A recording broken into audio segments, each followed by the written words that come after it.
आज से करीब 1-1.5 साल पहले मैंने मिस्टर रोबोट देखी थी और मुझे याद है मैं 1 हफ्ते तक डिप्रेस रहा था। 1 हफ्ते तक मैंने किसी से बोलना बंद कर दिया था, कहीं जाना बंद कर दिया था और मैं समझ नहीं पा रहा हूँ कि भाई मैं ऐसा फील क्यों कर रहा हूँ, मैं अच्छा फील क्यों नहीं कर रहा हूँ। ना कुछ अच्छा देखने का मन कर रहा है कि चलो यार कोई अच्छी मूवी देख लूँ जिससे थोड़ा माइंड फ्रेश हो जाए। नहीं, मिस्टर रोबोट के बारे में इतनी बातें नहीं होती है जितनी Breaking Bad, Game of Thrones और ये जो बाकी सीरीज़ हैं उसके ऊपर बात होती है। अच्छी सीरीज़ हैं बाकी सारी, पर मिस्टर रोबोट ना थोड़ी अलग है। मिस्टर रोबोट के अंदर सबसे अच्छी बात ये लगी मुझे कि भाई फोर्थ वॉल ब्रेक कर रखा है। एलियट जो है इसका मेन कैरेक्टर, वो डायरेक्ट ऑडियंस से बात करता है, आपको अपनी दुनिया में ले जाता है। आप उसके साथ कंफ्यूज हो रहे हो, आप उसके माइंड में चल रही बातों को सुन सकते हो, आप समझ सकते हो वो कितनी तकलीफ में है, वो दुनिया के बारे में क्या सोचता है। वो आपको कन्विंस कर लेता है, वो कन्विंस कर लेता है कि अब इस दुनिया में कुछ नहीं हो सकता। एलियट आपसे सवाल ही पूछ रहा है, क्या हुआ था जब मैं कंट्रोल में नहीं था, और आपके पास भी जवाब नहीं है उस चीज़ का, आप और कंफ्यूज हो रहे हो। इसी कारण ये सीरीज़ इतनी डार्क है, इतनी कंफ्यूजिंग है। और साथ ही साथ एलियट के दिमाग में जो सवाल जवाब चल रहा है, वो दुनिया के बारे में जो बता रहा है, जो मोनोलॉग्स चल रहे हैं, उन मोनोलॉग्स में आप डूब जाते हो, क्योंकि उन मोनोलॉग्स के अंदर एक सच्चाई है। उस मोनोलॉग के अंदर क्वेश्चन है बहुत सारे, रिलीजन के ऊपर, सोसाइटी के ऊपर, रियलिटी के ऊपर, इन सोशल मीडिया जाइंट्स और ये टेक इंडस्ट्रीज़ के ऊपर सारे सवाल आपसे पूछ रहा है और आपके पास जवाब भी नहीं है। इतना टैलेंटेड, इतना जीनियस हैकर होता है ये, इतना जीनियस हैकर कि किसी भी सिस्टम के अंदर घुस जाएगा, वहाँ के कोड को मैनिपुलेट कर देगा, समझ सकता है उन कोड्स को, बट बेचारा अपने माइंड के कोड्स को नहीं समझ सकता। अपने माइंड में झांकने की कोशिश करता है, वहाँ पे उसको एक ताला दिखता है हमेशा, उस ताले की चाबी उसको नहीं मिल रही है, और आप भी उसके साथ साथ वो चाबी ढूंढना चाहते हो कि वो चाबी मिल जाए और झांक के देखें एक बार कि एलियट के साथ ऐसा क्यों हो रहा है, क्यों इतना परेशान है। आज के इस वीडियो में हम उसी ताले को खोलेंगे, एलियट के दिमाग में झांकेंगे और समझेंगे कि एलियट के साथ ऐसा क्या हो रहा है इस पूरी सीरीज़ के दौरान। अगर तुम नया आए तो सब्सक्राइब करके जाना। चलो शुरू करते हैं। एलियट एक कोड बोलता है इस सीरीज़ के अंदर, कंट्रोल इज एन इल्यूजन। वो ऐसा क्यों कह रहा है? क्योंकि वो देख पा रहा है उसकी ज़िंदगी उसके कंट्रोल में नहीं है, उसका माइंड उसके कंट्रोल में नहीं है, और बाहर के वर्ल्ड में भी, एक्सटर्नल वर्ल्ड के अंदर भी कोई कंट्रोल नहीं है। एक भ्रम क्रिएट किया गया है चॉइस का, कि आप ड्राइविंग सीट पे बैठे हैं, आप डिसाइड कर रहे हैं कि आपकी ज़िंदगी के साथ क्या होना चाहिए, आप डिसाइड कर रहे हैं आपको क्या खरीदना है। नहीं, ऐसा नहीं है। तुम्हारे दिमाग में वो आइडिया प्लांट किया गया है बहुत ही स्मार्टली, बहुत ही अच्छे तरीके से। जो जाइंट्स बैठे हुए हैं ना ऊपर, चाहे वो सोशल मीडिया जाइंट्स हो, चाहे वो किसी भी तरीके के कंपनीज वगैरह हो, जो अल्ट्रा रिच लोग हैं, उन लोगों ने आपकी लाइफ को अपनी मुट्ठी में कैद कर रखा है। आप सोशल मीडिया यूज़ करते हो फ्री, कुछ नहीं लिया जाता आपसे, बट वो फ्री नहीं है।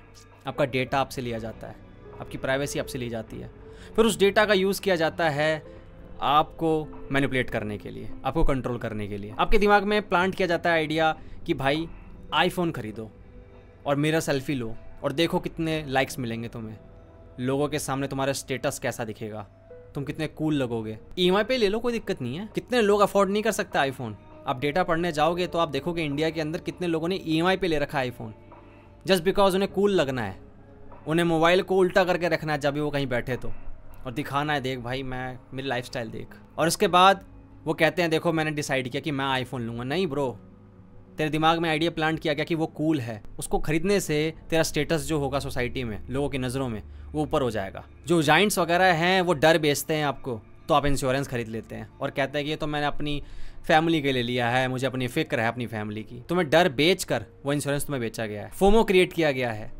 ऐसे कंट्रोल करते हैं ये लोग। तो एलियट कह रहा है एक्सटर्नल वर्ल्ड में कहाँ है भाई तुम्हारे पास कंट्रोल? पेप्सी और कोक के बीच में चूज करके बोलते हो मैं चूज कर रहा हूँ।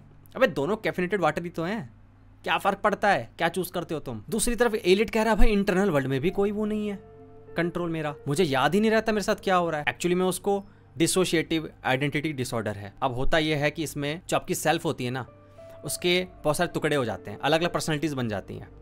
अब हर पर्सनैलिटी की अलग अलग वैल्यूज़ होती हैं, बिलीव्स होते हैं, अलग अलग तरीके से वो काम करना चाहता है, अलग अलग तरीके से वो आगे बढ़ना चाहता है लाइफ में। ये समझ लो कि एक ड्राइविंग सीट है और उस पर 3 लोग बैठे हुए हैं और तीनों अलग अलग जगह स्टीयरिंग घुमा रहे हैं, कोई गियर कोई चेंज कर रहा है, कभी कोई रिवर्स में ले रहा है, कभी कोई ब्रेक मार रहा है, केओस मच गया भाई। दूसरी तरफ आपको याद तक नहीं है कि दूसरी पर्सनैलिटी ने कब क्या किया, आपको याद नहीं रहता, मेमोरी गैप्स हैं, इमोशनल अनस्टेबिलिटी है। अभी 2 घंटे पहले क्या हुआ था मुझे याद नहीं है, बट मैं दुखी महसूस क्यों कर रहा हूँ, मैं थका हुआ क्यों महसूस कर रहा हूँ। जब इतना कन्फ्यूजन हो जाएगा और आपसे कोई आके पूछ लेगा भाई तू कौन है, और आप बोलोगे इन तीनों में से मैं कैसे डिसाइड करूँ कि मैं कौन हूँ रियल।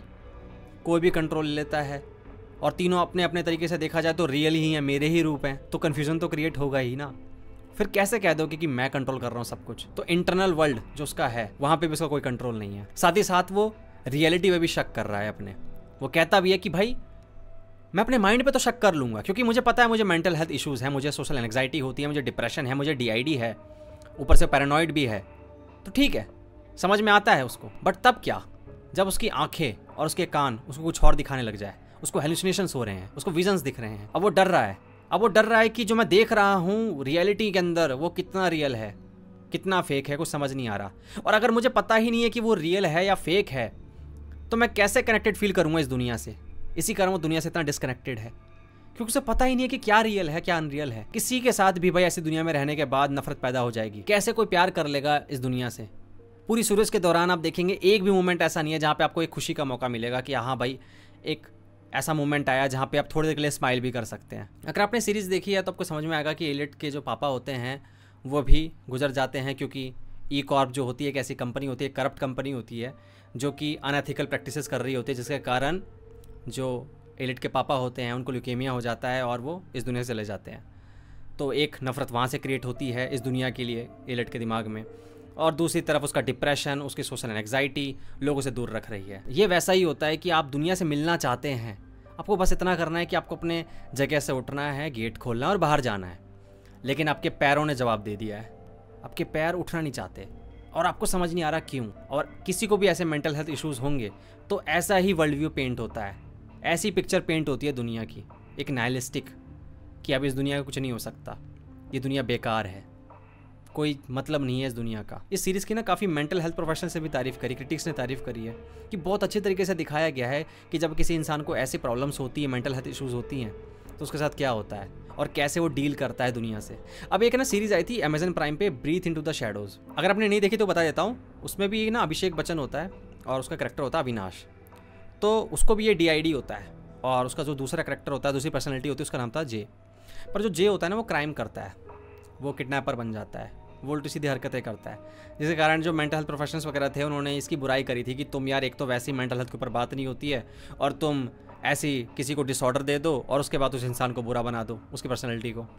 इससे लोगों के अंदर यार वैसे ही एक तो डर है, ऐसे लोगों से होता है ना में डर कि भाई किसी को मेंटल इशू है तो वही पागल होगा, वो क्रेजी होगा, एक स्टिग्मा एसोसिएटेड है इसके साथ। तो इसके ऊपर लोगों ने काफ़ी क्रिटिसाइज़ किया था इसको, लेकिन मिस्टर रोबोट के लिए इसको तारीफ मिली थी कि मिस्टर रोबोट ने बहुत अच्छी तरीके से दिखाया है कि एक इंसान के साथ क्या होता है जब उसको DID होता है, डिप्रेशन होता है। तो अगर तुम चाहते हो कि मैं किसी और करेक्टर के ऊपर ऐसी बात करूं, किसी सीरीज़ के ऊपर बात करूं, किसी मूवी के ऊपर बात करूं, तो उसका नाम मुझे कमेंट सेक्शन में बता सकते हो।